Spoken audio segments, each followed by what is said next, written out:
Bienvenidos a este Café Alzo a propósito del siniestro del Trinity Spirit el pasado 2 de febrero frente a las costas de Nigeria. Hasta el momento no se tienen muchas noticias, sin embargo, hemos invitado a un panel de expertos, como lo son Rosa Morán, Rodolfo Quiroga y Mauricio Carvajal, para conversar un poco acerca de este evento ocurrido. Hasta el momento se conoce que para el accidente habían 10 tripulantes a bordo, se encontraron solo 3 personas fallecidas, no hay muchos comentarios del armador al respecto. Sabemos que era una embarcación, un buque de 46 años de antigüedad, no estaba produciendo para el momento del evento, solo estaban almacenando, que a pesar de su capacidad de 2 millones de barriles, estaban almacenando entre 50.000 y 60.000 barriles, según informó el ministro del Medio Ambiente de Nigeria. Bien, sin más preámbulos, vamos a conocer un poco la opinión de los expertos. Bien, Rosa, en tu experiencia en el área de reclamos, ¿qué consideras tú que fue lo que pudo haber ocasionado este accidente? Sí, mira, Marisela, me gustaría platicar un poco sobre qué es un FSOP. El tipo de barco es un tipo de barco que no solo almacena, digamos, normalmente se utiliza en la industria costa afuera, en Energy Offshore, precisamente para la producción que sale de los pozos petroleros de crudo, es llevada a través de mangueras o conductos a este tipo de barcos donde se almacena el combustible. Y además de almacenarlo, pues se corren ciertos procesos de refinación, digamos, es una unidad de procesadora de hidrocarburos. ¿Qué es lo que normalmente le hacen a este? Muchas veces sale el petróleo con un alto contenido de azufre y lo desulfurizan. Entonces, es uno de los procesos que normalmente hacen este tipo de barcos. ¿Y qué es lo que pasa? Que este tipo de barcos está muy sujeto a muchas corrosiones por estrés del ácido sulfídrico, ¿no? O del sulfuros. Entonces, eh, pues, ¿qué es lo que yo pienso que pudo haber pasado? Que sí, efectivamente, sea un barco que no está operando habitualmente, entonces su mantenimiento es lo más seguro que haya caído, que pues no se le haya dado todo el mantenimiento porque cuando un barco está en completa operación, pues se tienen todavía muchos más controles, pero suele ocurrir en las industrias marítimas que como ya no está en operación, pues se van relajando los controles de mantenimiento y efectivamente, o sea, si son barcos que normalmente, habitualmente están sujetos a esfuerzos que pueden producirse con corrosión, etcétera, pues lo más seguro es que alguna parte haya fallado. Eso, y bueno, consideremos que el hidrocarburo es un combustible, entonces cualquier chispa que haya ocurrido a bordo, o sea, de cualquier tipo, o incluso una, pues sí, normalmente es las maquinarias, o sea, la maquinaria con la que trabaja un barco nunca para, ¿no? Bien lo sabemos.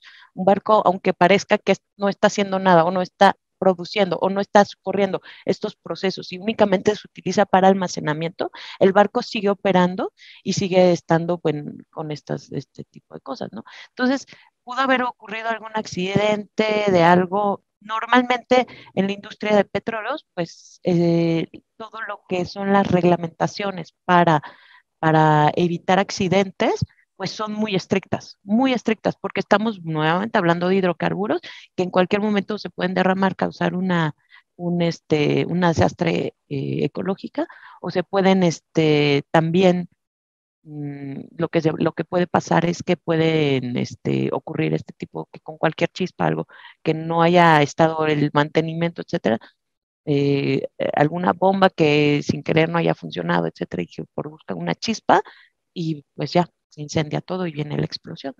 El crudo también produce gases, precisamente de esos productos de ácido sulfídrico y otro tipo de gases, que cuando se concentran en los tanques, aunque los tanques hayan estado pues relativamente vacíos porque tenían una carga me habías dicho 2.000, ¿no? 50.000 barriles, van generando gases y esos gases producen un efecto que tarde o temprano también pudo haber ocurrido eso, que no haya habido una ventilación en los tanques y que se haya producido la explosión. Bien, ahora, Rodolfo, nos gustaría conocer tu opinión si esto es un hecho aislado y también conocer, o sea, si tienes conocimiento de que la flota en general en África sea muy vieja. La flota en general del mundo se está haciendo más vieja debido a la demanda tan importante de carga que hay en el mundo. Entonces, si tú hablas de flota en general, y no estoy hablando exclusivamente de buques tanqueros o de un continente como África, la flota en general mundial está siendo más vieja, sí. Pero al punto que mencionó Rosa, cuando se habla de un FPSO, son buques que ya no se están moviendo, son buques estacionarios, están ahí para almacenamiento y procesamiento. Entonces, esos tienden a ser todavía más viejos que una flota normal. Entonces, estamos hablando de un riesgo mayor en cuanto a la antigüedad de un buque. También estamos hablando de un riesgo que no se mueve, por lo tanto, dirías, bueno, menos riesgo en ese sentido, ¿no? Bien, Mauricio, te pregunto, ¿cuáles son las responsabilidades que pueden presentarse en este caso? Pues Marisela, en un caso como este puede haber responsabilidades de todo tipo. Inicialmente, puedes encontrar tú la responsabilidad civil del armador, que pues digamos que el rubro más grande que encontraríamos en este caso es una responsabilidad por la contaminación que se pueda generar. Si ustedes miran en el desarrollo, digamos que de la historia de los seguros, los riesgos han ido variando en su importancia. En principio, cuando había solo seguros de casco y maquinaria, era porque el riesgo más costoso era el buque como tal.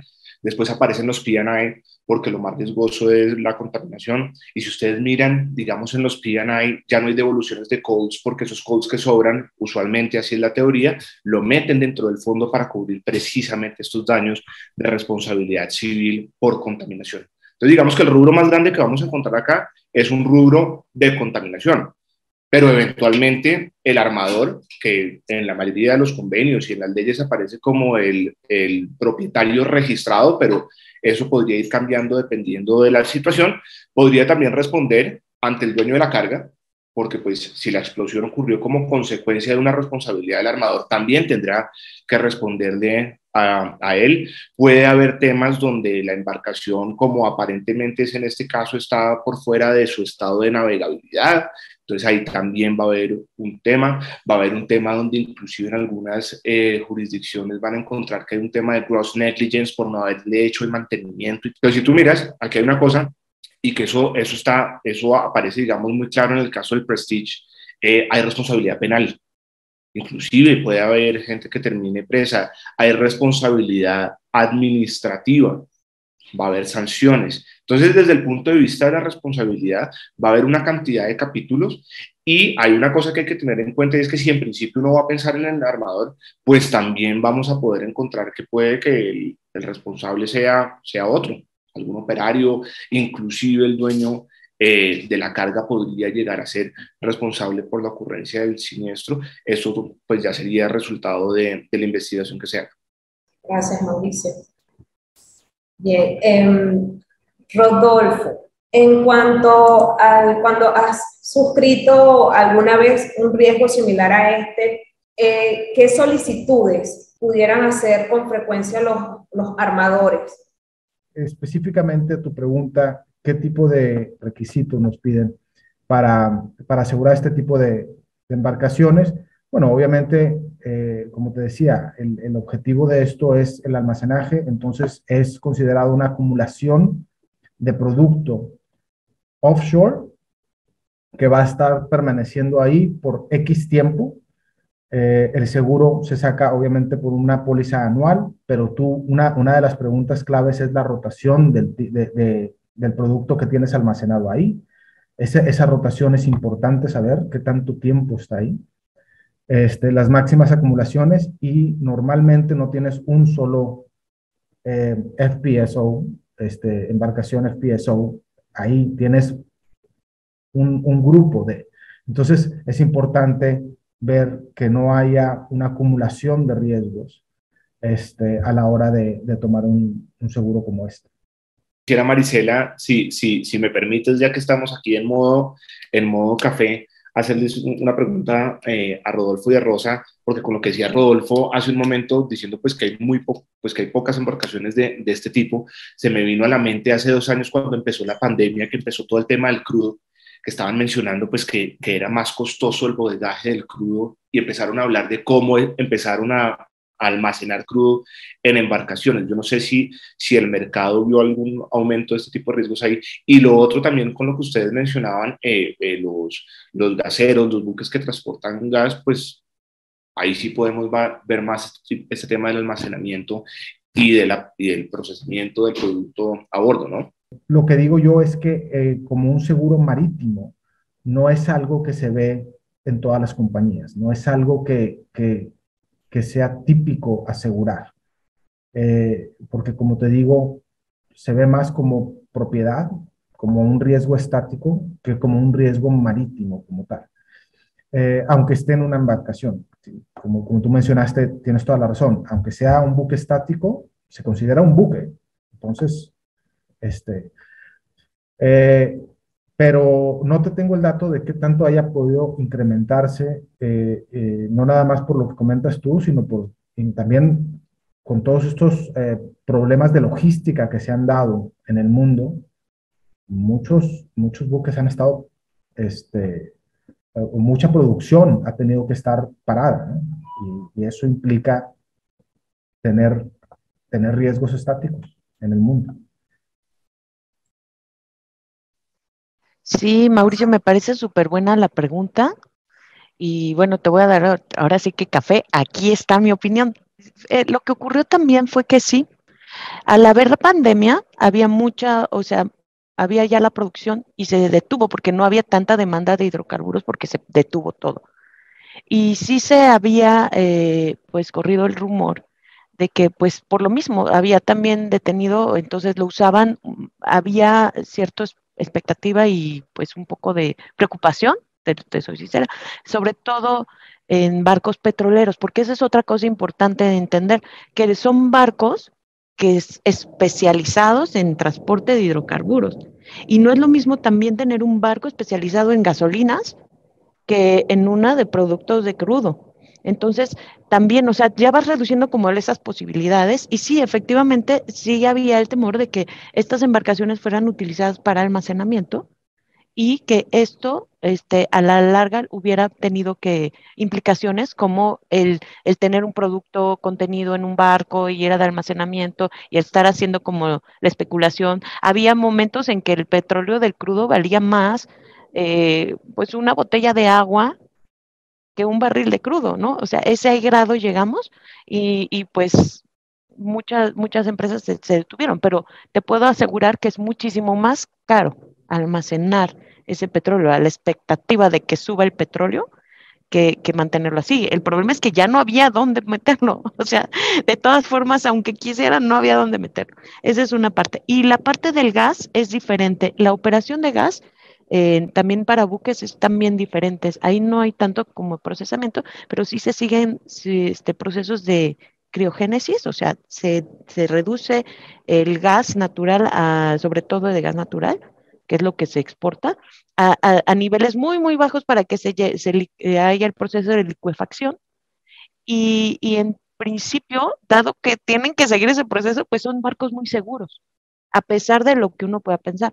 Y no solo eso, si llegan a explotar es una cruel realidad y es muy triste. Y creo que no ha pasado muy poco realmente, porque los estándares de seguridad son súper exigentes. Pero si llegara a explotar, ¿qué es lo que pasa? Pues que el gas se vuelve gas y se va al cielo. Y lamentablemente no tenemos normas para medir esa contaminación al aire, a la atmósfera y esa contaminación por gas. Entonces no se ve, ¿no? Tampoco es como gran problema en tema de contaminación. Y yo te diría que son procesos distintos ya en la operación de un buque ya gasero a un buque ya de petróleo crudo. Y sí, el tema de la pandemia, pues fue todo un tema. Excelente intervención, gracias. Sí. Ahora, me gustaría que nos dijeran si tienen conocimientos, o sea, pero conocimientos certeros. Mira, si en tal sitio sé que está operando una unidad de este tipo, o sea, de producción flotante, almacenamiento y descarga. O sea, en su experiencia, sí tienen conocimiento de eso y su opinión como profesionales en cada una de sus áreas de cuáles deberían ser vamos a decir que las cosas de las que deberían estar pendientes los seguros y reaseguros en estos casitos. Me gustaría conocer su opinión. Comencemos quizás por Rosa. Primero las damas. Gracias, Marisela. Yo les platico que sí, en México teníamos dos embarcaciones. Una era llamada el Tacunta. Esa embarcación era súper vieja y la verdad, muy poco, al principio sí fue usada mucho para cuando hubo el boom de Cantarell y ciertos yacimientos, fue utilizado también como pues procesamiento, etcétera. Y era capaz de almacenar, es que no me acuerdo de las capacidades, pero sí estaba y ese barco ya lo sacaron pues de operación precisamente porque era muy viejo.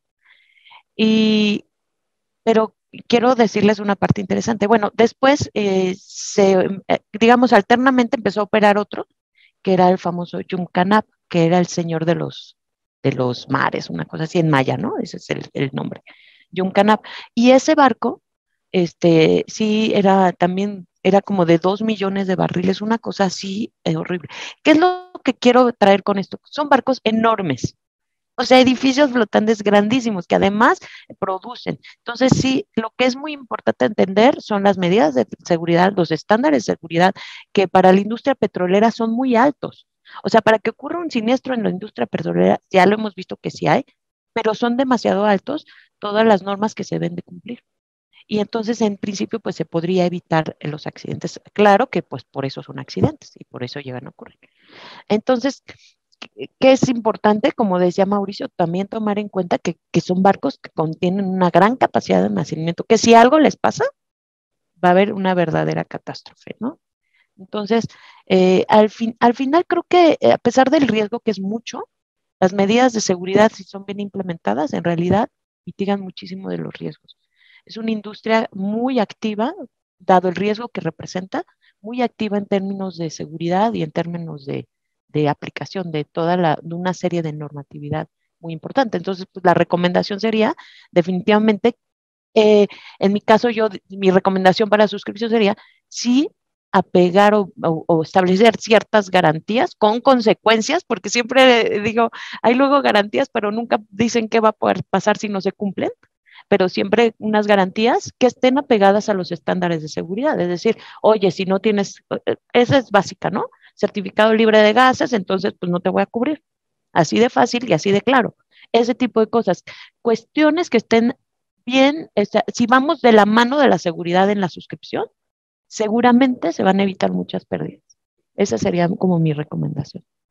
Si bien no tengo conocimiento aquí en Colombia que haya buques que se dediquen al almacenamiento de combustibles, y en el puerto de Coveñas hay cargue y descargue todo el tiempo en monoboyas, que digamos que eso hace que, pues, que tenga unos riesgos similares, ¿sí? Por no decir análogos, pero sí similares. Entonces, pues aquí en la costa caribe colombiana, pues también puedes encontrar tráfico de estos buques cargando petróleo, que hacen que estos riesgos pues, estén latentes, pero como muy bien lo dice Rosa, si uno se pone a mirar la cantidad de incidentes que hay frente al tráfico de estas embarcaciones, en realidad es una industria que no genera mucho siniestro de ese tipo, sino que cuando ocurre son siniestros catastróficos por las consecuencias que estos tienen.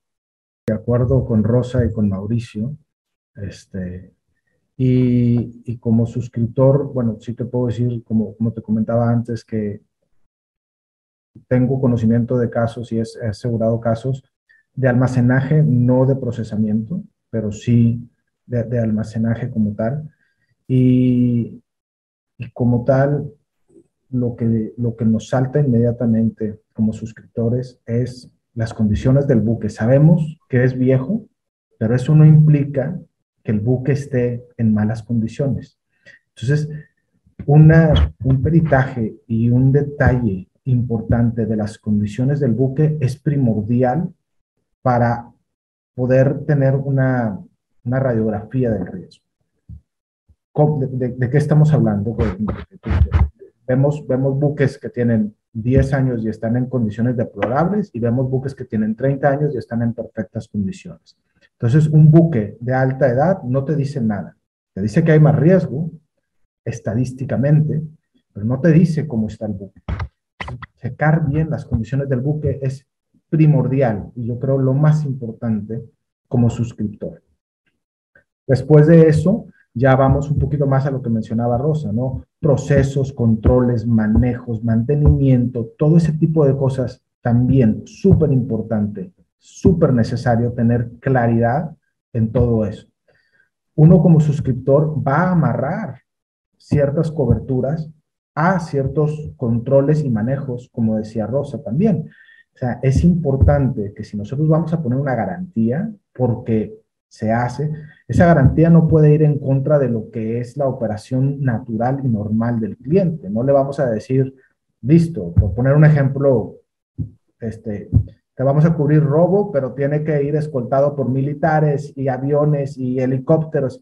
No es lógico, no es viable. Entonces, tenemos que adaptarnos a que, primero, conocer cuáles son los controles, manejos, mantenimientos del cliente, y si estamos de acuerdo con esos controles y manejos, entonces decir, listo, yo te voy a cubrir estos riesgos que pueden ser catastróficos, siempre y cuando tú cumplas con lo que me dices que haces. Y creo que esa es la base principal como suscriptor para analizar este tipo de riesgos, sin dejar a un lado lo que había mencionado antes, que es la acumulación, que es extremadamente importante, porque como bien menciona Mauricio, estos riesgos no son de frecuencia, son de severidad. Entonces, cuando ocurre, agárrense. Sí, fíjate, ustedes tocaron dos puntos que me parecen súper importantes. Uno, Rodolfo hizo comentario que puedes tener una embarcación con 10, 15 años de antigüedad y que esté en pésimas condiciones, o sea, no asegurable, no importa el tipo de seguro que estés buscando, o sea, tú dices, no tiene las condiciones necesarias para asegurar. Y lo que tiene son 10, 15 años, como puedes encontrar una de 30 años, 35 años en muy buenas condiciones. Eso de verdad que es un buen factor. Sin embargo, en este caso, a mí me llamó mucho la atención la antigüedad de la embarcación en la industria en la que está operando. Porque como mencionaron, o sea, la industria petrolera tiene, o sea, muchísimas restricciones, medidas de seguridad, convenios que tienen que ir cumpliendo, que han tenido que ir sacando barcos de circulación por el asunto del doble casco y todo esto. Entonces, también creo que, especulando, puedo decir que pareciera que en ese sentido o le buscaron la caída a la regla, y bueno, en todo caso yo me hago responsable porque yo he estado, soy el que le está dando la licencia para operar allí, y yo me hago responsable de lo que pase después. Eso pudiera haber ocurrido, pero de verdad creo que una de las cosas que lo primero que me llamó la atención fue la edad y la industria en la que estaba operando, porque yo dije, pero es que para esta fecha no debería. Claro, el que tuviera o no el doble casco quizás no iba a impedir que ocurriera. Sin embargo, desde el 2019 ya ellos habían perdido la licencia para la explotación, solo estaban almacenando, era por eso.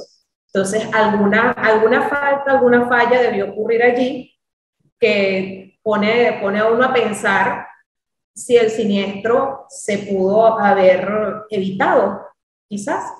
Cuéntame, Mauricio. Y frente a eso que mencionas que es importantísimo, Marisela, vuelvo a un punto frente a la primera pregunta que me haces que se me escapó, y es la responsabilidad de las autoridades, ¿no? Porque aquí no es solo responsabilidad de los actores de la industria marítima, sino que los estados, todo el tema del control de bandera, de Port State Control, todo eso, tienen una responsabilidad para garantizar la seguridad de la navegación en sus aguas. Y pues si aquí sumamos todo eso que tú estás mencionando, pues vemos que también podría haber una responsabilidad por parte de las autoridades. De verdad que esto es un tema que tiene para sacar mucho, mucho, mucho. Ha sido muy nutritivo. Y bueno, de todas las posibles causas que pudieran haber ocasionado este siniestro.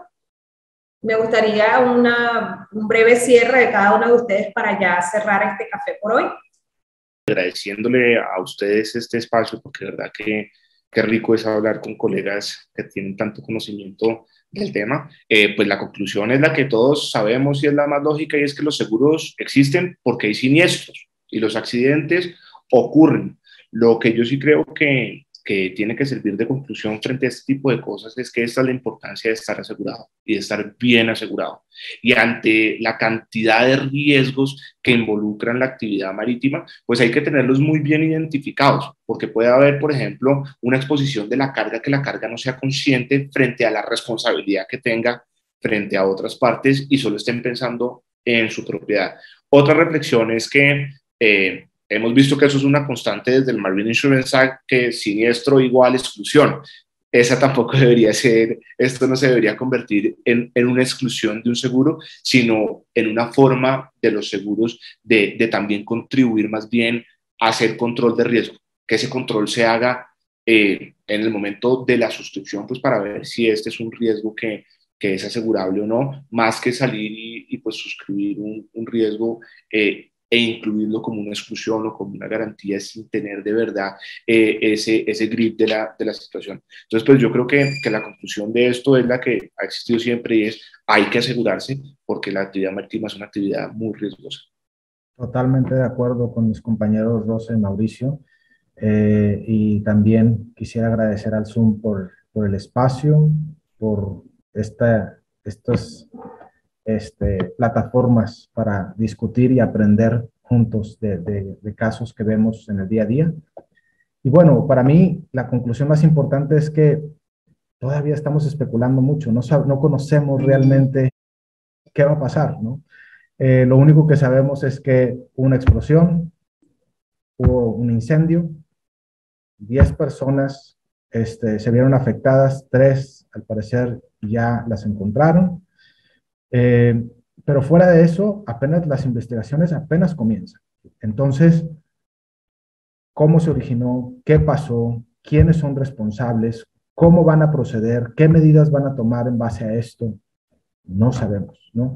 Todo lo que hemos discutido es una especulación, es adelantándonos a lo que posiblemente puede suceder, pero no sabemos. Entonces, estar muy al pendiente de la información que venga y como industria aprender de las experiencias que vamos viendo en el mundo entero, ¿no?